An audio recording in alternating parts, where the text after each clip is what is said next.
श्री सत्यनारायण व्रत कथा द्वितीय अध्याय।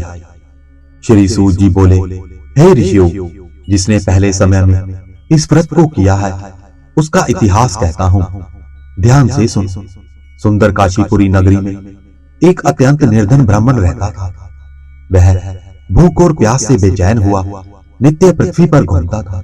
ब्राह्मणों से प्रेम करने वाले भगवान ने ब्राह्मणों को दुखी देखकर बुरे ब्राह्मण का रूप धर उसके पास जा आदर के साथ पूछा, हे विप्र, तुम नित्य दुखी हुए पृथ्वी पर क्यों घूमते हो? हे ब्राह्मण, यह सब मुझसे कहो, मैं सुनना चाहता हूं। ब्राह्मण बोला, मैं निर्धन ब्राह्मण हूं, भिक्षा के लिए पृथ्वी पर फिरता हूं। हे भगवान, यदि आप इससे छुटकारा पाने का कोई उपाय जानते हो तो कृपा करके मुझे बताएं।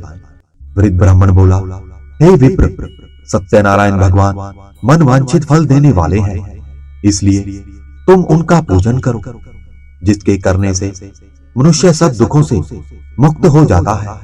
ब्राह्मण को व्रत का सारा विधान बतलाकर बूढ़े ब्राह्मण का रूप धारण करने वाले सत्यनारायण भगवान अंतर्ध्यान हो। जिस व्रत को वृद्ध ब्राह्मण ने बतलाया है मैं उसको करूंगा। यह निश्चय करने पर उससे रात में निद्रा भी नहीं आई। सुबह उठ सत्यनारायण के व्रत का निश्चय कर भिक्षा के लिए चला। उस दिन उसको भिक्षा में बहुत धन मिला, जिससे बंधु बांधवों के साथ उसने श्री सत्यनारायण भगवान का व्रत किया। इसके करने से वह ब्राह्मण सब दुखों से छूटकर अनेक प्रकार की संपत्तियों से युक्त हुआ। उस समय से वह ब्राह्मण हर माह व्रत करने लगा। इस तरह श्री सत्यनारायण भगवान के व्रत को जो करेगा वह मनुष्य सब दुखों से छूट जाएगा। इस तरह श्री नारद जी से सत्यनारायण भगवान का कहा हुआ यह व्रत मैंने तुमसे कहा। हे विप्रो, मैं अब और क्या कहूं? ऋषि बोले, हे मुनीश्वर, संसार में इस ब्राह्मण से सुनकर किस किसने इस व्रत को किया, हम सब वह जानना चाहते हैं।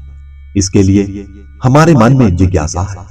श्री सूत जी बोले, हे मुनियों, जिसने इस व्रत को किया है वह सब सुनो।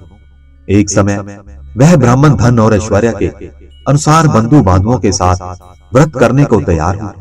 उसी समय एक लकड़ी बेचने वाला बुरा आदमी आया और बाहर लकड़ियों को रखकर ब्राह्मण के मकान में गया। प्यास से दुखी लकड़हारा उनको व्रत करते देखकर ब्राह्मण को नमस्कार कर कहने लगा, आप यह क्या कर रहे हैं? इसके करने से क्या फल मिलता है?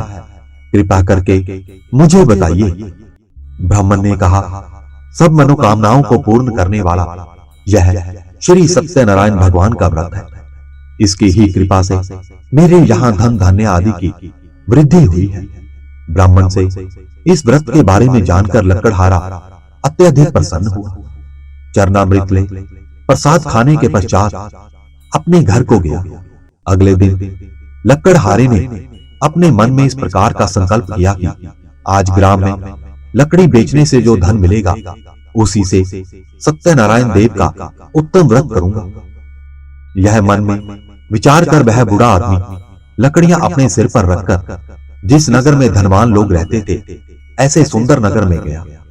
उस दिन वहां पर उसने उन लकड़ियों का दाम पहले दिनों से चौगुना मिला। तब वह बूढ़ा लकड़हारा दाम ले और अति प्रसन्न होकर पके केले, शक्कर, घी, दूध, दही और गेहूं का चूर्ण इत्यादि सत्यनारायण भगवान के व्रत की कुल सामग्रियों को लेकर अपने घर गया। फिर उसने अपने भाइयों को बुलाकर विधि के साथ भगवान का पूजन किया और व्रत किया। उस व्रत के प्रभाव से वह बूढ़ा लकड़हारा धन पुत्र आदि से युक्त हुआ और संसार के समस्त सुख भोग कर वैकुंठ को चला गया।